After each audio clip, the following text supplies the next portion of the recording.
booktube, Redwall fans, fans of my musical videos who are confused at what the heck this is. Welcome to the 12th installation in my Redwall series where I find myself reviewing another, what feels like an important one, The Legend of Luke. This is an exciting book to get at for a number of reasons. I think because it gets to the core of so many of the discussions I've been having about this Redwall series. One of the things I've been discussing about the experience of rereading these books, many of which I read when I was 8 and 9 years old, is realizing this time that the books were published in a different order than they take place in chronologically. So when I read these books as a kid, thinking that the chronological order was the correct order to read them in, I read this one pretty early on. Whereas this time I'm reading the book 12 and get to appreciate maybe little ways in which this book is a more developed text than Mossflower, the book to which it is a direct sequel. Back when I read this as a kid, this book brought me a lot of joy because I'd heard of it after I read Outcast, so I didn't technically read them chronologically. I read Martin, Mossflower, then Outcast, and Outcast was really upsetting because all the characters from Mossflower were dead. And then I was like, oh, yay, time jump back to Martin. Anyway, if you miss the characters from Mossflower, this book can certainly bring you a lot of joy. Another theme in these rereads has been me appreciating Brian Jacques' strong dislike for sequels. And this book is kind of a bittersweet one in the sense that I'm pretty sure it is the last of the true Redwall sequels. So as far as true sequels go, Brian Jacques wrote Madame Mayo as a direct sequel to Redwall, Bellmaker as a direct sequel to Ariel of Redwall. And The Long Patrol, not really a sequel, but it has enough of a sequel if you want to think of it this way. So this is the last time where he actually revisits characters immediately after the events of books that talked about them. And Brian Jacques actually finds an interesting way to pursue the idea of a sequel this time. It's a book that is structured, I'm pretty sure, like none of the others in the series.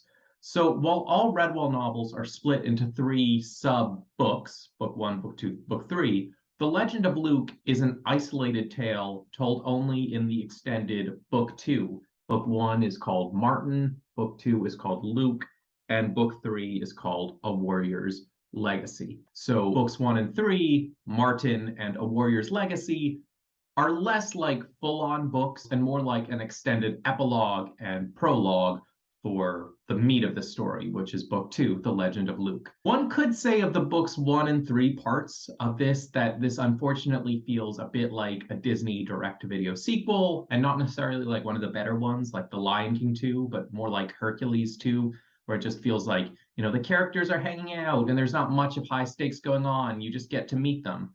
But, you know, it is Redwall, it is Brian Jacques' good writing, so it's certainly pleasant to have that Disney direct-to-video sequel with some of these characters. So, The Legend of Luke opens with a new character being introduced, a hedgehog named Trimp. She's described as very pretty. You can decide for yourselves what a very pretty hedgehog looks like. But she meets these 2 hedgehogs named Ferdy and Cogs. Right away, Brian Jacques annoys me with poor editing or weird sense of timeline by describing them as old, something that doesn't make sense because Ferdy and Cogs were children in the previous book, and all the other characters from the previous book don't seem that much older. So I don't know what's going on here. Probably poor editing. Either Brian initially meant to write about Ferdy and Cogs' parents, but then accidentally wrote about Ferdy and Cogs instead, or perhaps he initially meant chapter 1 to be set in the distant future and be a true prologue to the book. I don't know. But anyway, Ferdy and Cogs, these characters from Mossflower, take the new hedgehog, the pretty one, Trimp, to see Redwall Abbey, where in true Disney sequel fashion, we get to briefly glance many of the other beloved characters from Mossflower. We see Skipper the Otter, Lady Amber the Squirrel, Bella the Badger, Abbess Germain, Columbine, and most importantly, our 3 returning questing heroes, Dinny the Mole, who's been promoted to Formal, Gonf the Mouse Thief, and the legendary mouse, Martin the Warrior. So part of what saves the sort of Disney sequel part of this book is that Martin may be the best written character in the Redwall series. You know, he's obviously the most important character in the sense that he's a central warrior in his own books, and then he's also the ghost who inspires other Redwall characters in all the other books. But Brian Jacques took the responsibility of writing Martin as a character quite seriously. So unlike other characters who can be a bit on the 2-dimensional side, they aspire to be warriors and they become warriors, Martin has far more of an actual inner psychology. He's recovering from the effects of trauma, of the loss he suffered in the book called Martin the Warrior. And the beginning of this book is about the other Redwall creatures coming to, be aware of Martin's trauma, realizing it's not right that this creature who has done so much for them seems like low-key miserable all the time. And when Trimp shows up, she sings this song about a mouse named Luke fighting an incompetent pirate named Reynard Chopsnout. The others realize that Luke is the name of Martin's father, and eventually Martin, Gonf, and Dinny get together and come to the realization that it's kind of weird that Martin has never looked for his father. He's never gone back to visit the place where he was born. And maybe this might give him some answers. It might help him recover from his trauma. Maybe he'll actually, get to reunite with his father and they'll be happy together again. Now, at this point, I should mention another sort of editorial challenge this book faced, and that is the character of Timbalisto. Poor Timbalisto. So Timbalisto serves a role in the book Mossflower that's sort of awkwardly between major and minor character. I think Brian Jacques introduces him when much of the action of the book has already happened and there's like less than 100 pages to go or something. But Martin meets this mouse named Timbalisto and he's very excited because Timbalisto is a mouse he knew from his childhood. Back when I was reading Mossflower, I thought Timbalisto was supposed to be the age of Martin's father, but Brian Jacques changed that for some reason. But anyway, the way Mossflower reads, it seems like Timbalisto is this character that's introduced at the end that Brian Jacques is maybe going to make more use of in later books. And yet he never decides Timbalisto fits into a structure. So Timbalisto basically doesn't show up at all the next time Brian writes a book about Martin. And this time Brian goes, oh darn, if Timbalisto is still alive, he can just tell Martin exactly what the story of Luke is. So Timbalisto has to die, and it's not clear, did Timbalisto die young? He couldn't have died old because, anyway, it's a mess. Poor Timbalisto. I wish Brian had found a better way to deal with that character. So another recurring theme I found in reviewing these books is the fact that these books are absolutely filled with characters and not always understanding why Brian Jacques keeps making up as many characters as he does when it just seems to make these books harder to write. Why write about 7 characters marching together on a quest when you can, write about 3 characters and actually develop them well? This is actually where I appreciate the Legend of Luke's structure of having 2 separate stories to it. That way, while both of the stories have, medium-sized to large casts, neither of them are quite too large on their own. So when the Luke story is happening, you can just think about the Luke characters. When the prologue and epilogue are happening, you can just think about the Martin generation characters. So you don't feel quite as overwhelmed as you do in the other books. Now, as for the Martin part of the story, there were times when I was a bit frustrated with the fact that Brian Jacques wasn't just happy to give Martin, Gonf, and Dinny an adventure. Dinny is certainly a character I wanted to see developed a bit more, and even Gonf, though we get to know him quite well, I feel like Brian Jacques could have had more fun with him being the mouse thief rather than just Martin's traveling buddy who occasionally says silly things. That said, when it came to the new characters in this book, I thought Brian Jacques did a pretty good job with them. I think Trimp is a good example of a sort of every man or every woman creature who kind of watches Martin and his friends in awe. We have Chugger, the baby squirrel who they find along the way, who, like many of the babies written in the series who thinks they're much older than they are, is kind of hilarious to read about. And then we have Fulgrim the Otter, who, let's just call him bloodthirsty. You're not going to believe who Fulgrim is if you're yet to read what's going on with him. So Chugger, Trimp, Fulgrim, all great characters. The only thing I wonder is why, Brian just used them for this weird book with part 1 and 3. Maybe Fulgrim really deserved his own story. The one question I really don't understand when it comes to Brian constantly creating new characters is along their way, Martin, Gonf, Dinny, and their friends meet Logolog, the leader of the Shrews. Now, Logolog was a pretty major character, one of the better developed Logologs in Mossflower when Martin, Gonf, and Dinny went on their first adventure. Yet for some reason, Brian insists on having this be a different Logolog. And it's not just implicit, it's explicit. He gives this Logolog its own name, and he keeps calling it by that name. And I mean, why? There's no reason why the personality traits he gave to this Logolog couldn't also have been personality traits of his previous Logolog. It's like Brian Jacques has the sadistic desire to say, you know how you missed that character from an earlier book? Sorry, I'm not going to give you that character back. I'm going to give you a very similar one, and there's nothing you can do about it. Nana, nana, boo, boo. That said, I found in book 3 of this, so the sort of extended epilogue. I think Brian Jacques did a good job of finding a kind of poetry in bringing about all these new characters. As you know, one by one, they have their little conflicts resolved, and they all become this giant traveling party that all returns to Redwall for a big feast. This is a trope we've seen in many books, but it feels particularly heartwarming in this one. Brian basically presents Redwall as this utopia where you're always surrounded by friends, and the more friends you have, the more ways you have to escape your past traumas, because there are more people, lifting you up, more people finding ways to help you both directly and indirectly with your various problems. I also liked that Brian Jacques gave a little bit of screen time to Skipper of the Otters in book 3, who really looked like he was just going to be a cameo character in book 1. It's not much, but it's enough to build on the Skipper lore. I thought Skipper was a great character in Mossflower, and Brian's kind of started to annoy me in the later books, where he introduced many otters who were called Skipper. And for those other otters, it was clear it was just a title. And basically, the Skipper in all those books was just a generic character. It was just like a tough, good warrior otter. And I felt like it kind of diluted how special the original Skipper was. So I like that Brian Jacques came back and he gave this Skipper a bit more of a story. And he even clarified that in the case of this Skipper, Skipper is not necessarily a title, it's more like a nickname. I think he says he had leader-like qualities, so we started casually calling him Skipper. I thought that was a cool choice. So as for book 2, the main story, The Legend of Luke, in that one, the amount of characters isn't quite so overwhelming, though it does stand out that Brian Jacques names tons of characters in that book. And I don't know how he did it. If I were to write a vast universe like this in this day and age, I'd have to have a Word document. So every time I came up with a new name, I'd search through the document to make sure I hadn't used it before, or at least not used it for an overly memorable character before. But as far as I can tell, Brian Jacques does a pretty good job of not duplicating these names. And every time he introduces a character who's only there for a few sentences, I'm like, why did you waste a name on this character when you keep writing these books? You have to save your names. That said, I feel like there's a reason that he does this. The main story of The Legend of Luke is that Luke's homeland, the place where baby Martin is born, is attacked by a pirate named Vilu Descar, and Vilu basically just kills off half of Luke's village or something. So Luke sets off on this quest to kill Vilu Descar in vengeance. And because he's sailing, he has to bring a crew along.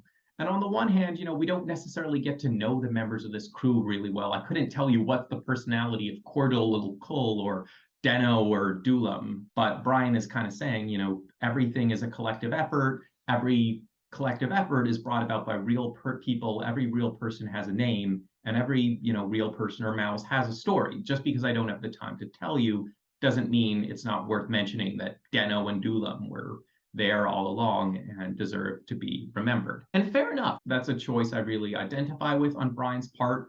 The one thing that frustrates me is I just wish with some of these characters he did a bit more to justify them existing. So, midway through the Legend of Luke's story, he introduces a secondary protagonist named Ranguvar Foeseeker, who is this squirrel set on revenge.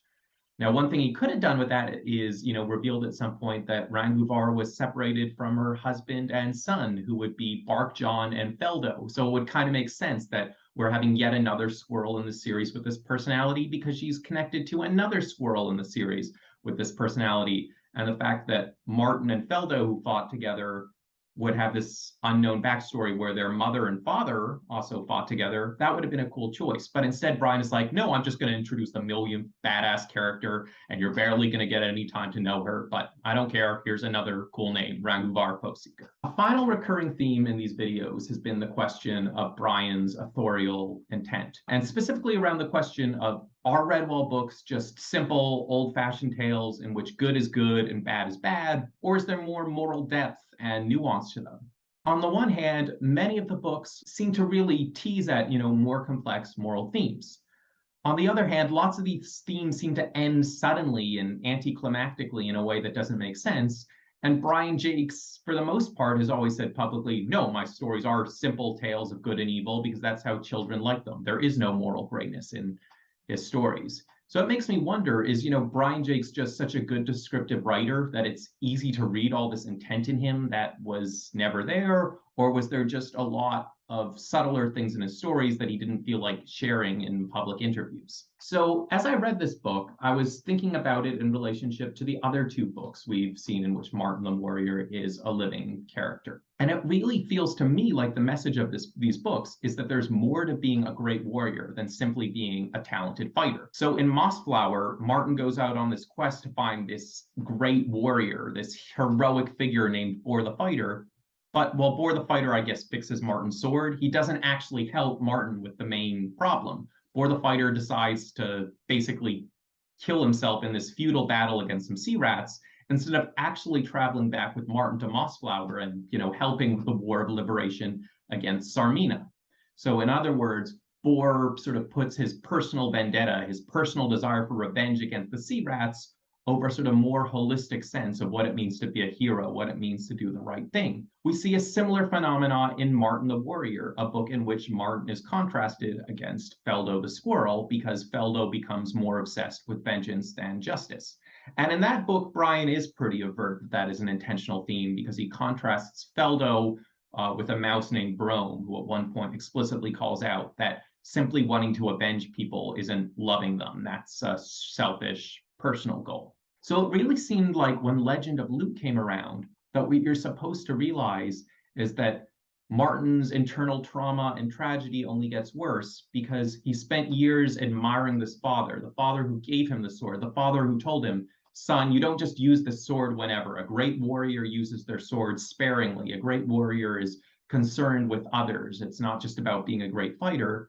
Yet it really seems like Luke couldn't overcome that selfish impulse in himself. Rather than staying around and rebuilding his society, maybe building a self-defense militia, he decided to go a-questing and kill Vilu Daskar. And in order to do this, he basically just killed another pirate crew and stole their ship. And of course, in Brian Jake's logic, they're pirates, so they deserved it. But it still felt like a pretty brutal, sadistic thing to do. Luke seems like a very Feldo-like figure. And we see this up until the end of the story, where the way he ultimately gets rid of Vilu Daskar isn't necessarily in his own or his child's interest. So to me, it really seemed quite obvious that the theme of this book was Martin dealing with the fact that his father was an imperfect warrior, that his father was set on vengeance, and then Martin had to keep remembering that, he was a better, truer warrior because he cared about others around him. He didn't care about winning individual battles. He would kill if it was necessary, but he did not fight